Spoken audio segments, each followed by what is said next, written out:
Panalo ang mga bida-bidang mga politiko, bumigay ang mga senador sa mga kongresista.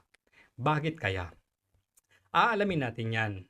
Pero sa video na 'to, gusto kong i-address yung ibang mga comments na nababasa ko 'no, na sinasabi nila na kayong mga vloggers, puro na lang kayo batikos.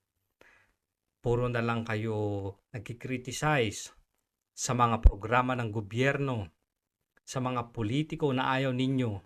Pero wala naman kayong naibibigay na suggestion o alternative na mga proyekto sana sa halip na yung mga proyekto ng gobyerno na criticize o binabatikos ninyo. So, mamaya magbibigay ako ng simpleng suggestion ko. Simple lang ito guys, napakasimple, pero marami ang matutulungan sa halip na ayuda ang ginagawa ng ating gobyerno. So gagamitin natin tong video na to para makita natin yung amount ng mga ayuda o ilan sa mga ayuda kung magkano ba talaga yung mga ayuda na yan. Okay, play natin to ha. Sinasabi kong AX, isipin mo yung final number niya doon sa BICAM namin. Ewan ko kung ito yung nandun sa gaana ngayon. 63.9 billion yung AX. Imbes na sinuyod na namin ito eh. Bakit ka ako nadagdagan pa ng 4.8 billion? Yan na nga bang sinasabi ko eh. So ibig sabihin pumayag yung mga senador na nasa BICAM na dagdagan pa ng 4 na bilyon ang AX. Sa Senado, sa version na Senado na pinagdebatehan nila ay 63 billion lang. So may nadagdag pa na 4 billion. So nabaliwala na naman yung version na Senado. Pero take note nyo ang mahalaga dito, ang gusto kong makita na isa ay yung mga amounts. Kung sinuyod mo, paano nadagdagan? Oo nga, no? Kala ko yung na-list na. Di ba lumaki? Yun naman tupad, naging 22.4 billion pagkatapos na ni-reduce namin ng 13.8 billion na lang. So 13 billion, naging 22 billion na naman. So nabaliwala na naman yung version ng Senate. Okay, opo. Sa Senate version namin, imbes na 22, 13.8 lang ang nilagay namin. Bakit naging 22 nung BICAM? Balik po nung Kaya nga, BICAM. sabi ko, yung mga nagtangka, yung mga nag-warning ng mga kasama ko, hindi po pwede yan. Susuyurin natin yan. Hindi kami papayag na yung mga kung anong-ano na bagay na hindi may papaliwanag, kinakailangan mawala. Hindi eh.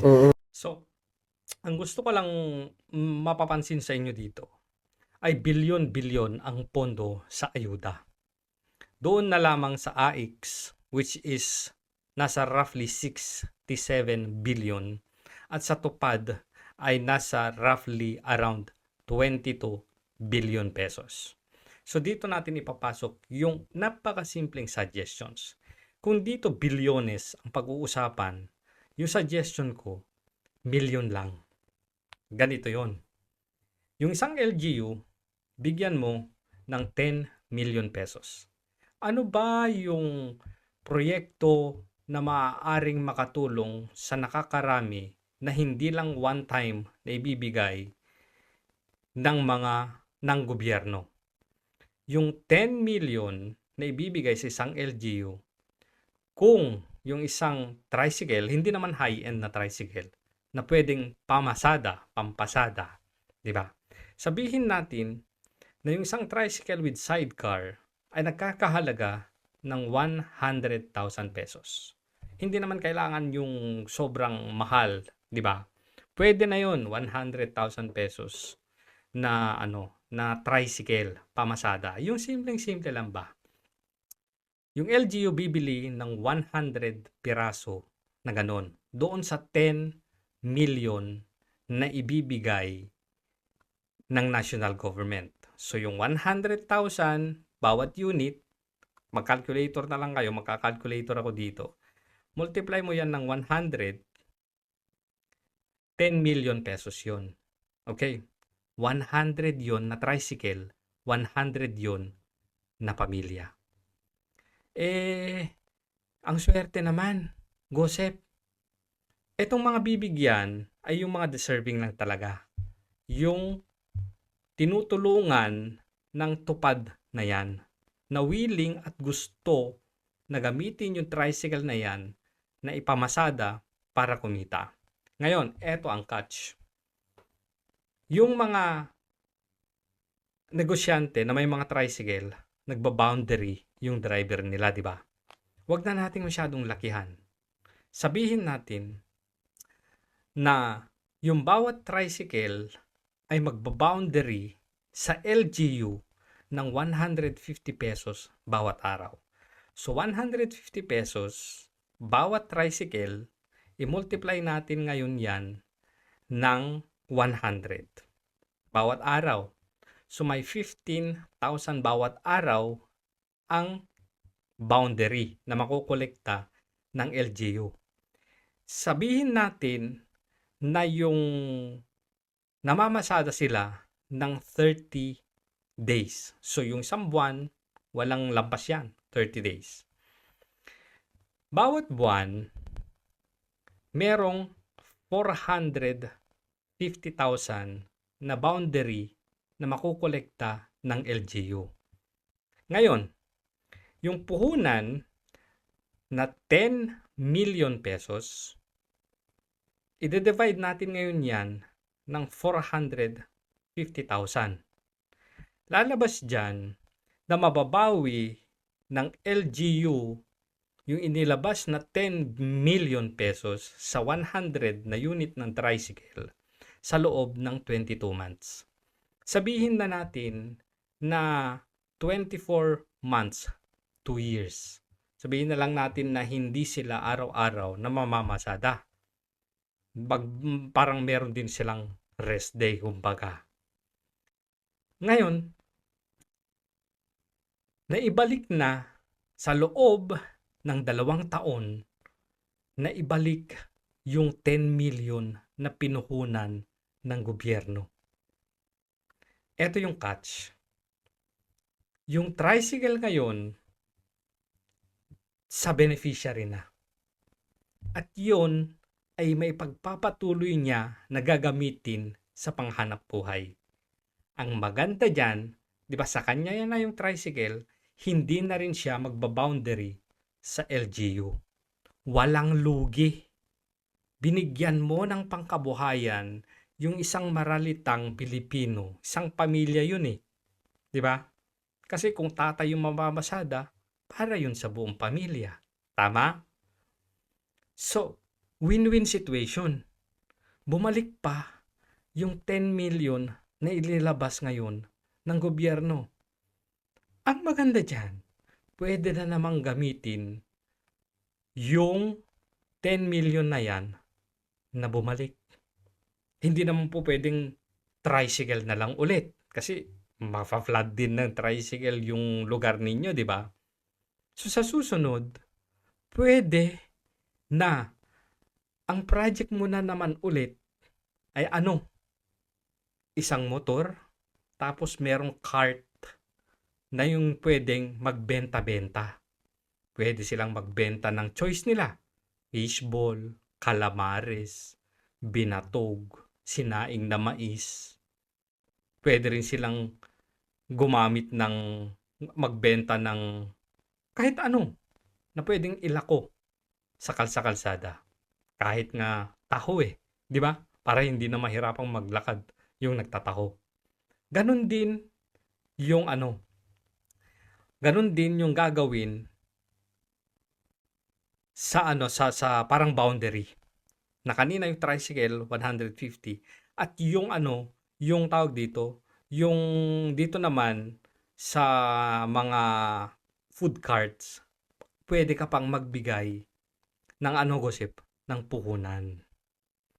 Sabihin na lang natin na yung isang cart na may motor plus puhunan, 100,000